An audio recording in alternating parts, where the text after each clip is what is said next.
Now, what does the Old Testament say about homosexuality? Let's go back to Leviticus 18. We saw the transgender part, but what about homosexuality itself?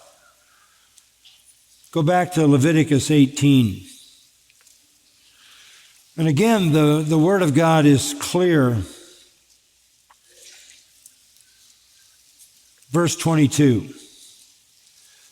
Leviticus 18:22. You shall not lie with a male as one lies with a female. It is an abomination. That is not confusing. That is as clear as it can be. In fact, it's right alongside another abomination. Verse 23, you shall not have intercourse with any animal to be defiled with it, nor shall any woman stand before an animal to mate with it. It is a perversion. Homosexual sex is, in God's eyes, just a perversion like bestiality. Verse 24 then of Leviticus 18, do not defile yourselves by any of these things. And here's some history. For by all these, the nations which I'm casting out before you have become defiled. All the nations around you are into bestiality and homosexuality. They're all into it. And that's how they became defiled. For the land has become defiled. Therefore I have brought its punishment upon it. So the land has spewed out its inhabitants. Israel is going to the land of Canaan.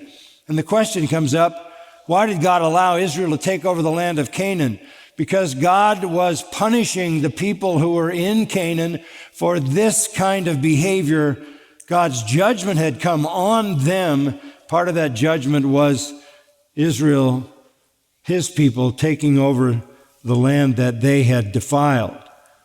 The land has become defiled.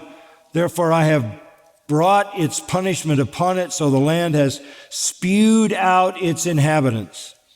And then God says to Israel, but as for you, you are to keep my statutes and my judgments and shall not do any of these abominations.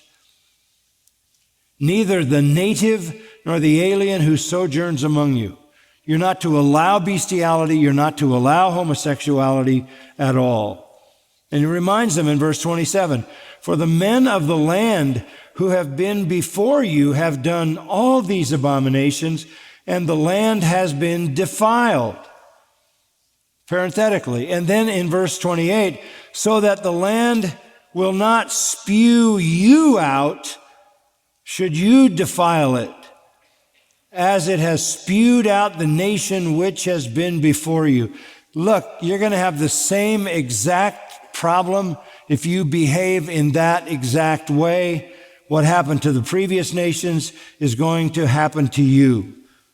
Verse 29, whoever does any of these abominations, those persons who do so shall be cut off from among their people. Capital punishment. Capital punishment. Why? Verse 30, thus you are to keep my charge or my command that you do not practice any of the abominable customs which have been practiced before you, so as not to defile yourselves with them. I am the Lord your God. And then in chapter 19, verse 2, you shall be holy, for I, the Lord, am holy. And then he says it in verse 3, I am the Lord your God. And verse 4, I am the Lord your God. And verse 10, I am the Lord your God. You can't treat me that way, or you're going to end up like everybody else before you. It is an abomination. And he repeats all through the next chapter, I am the Lord your God. I am the Lord your God. You're insulting me if you do these things.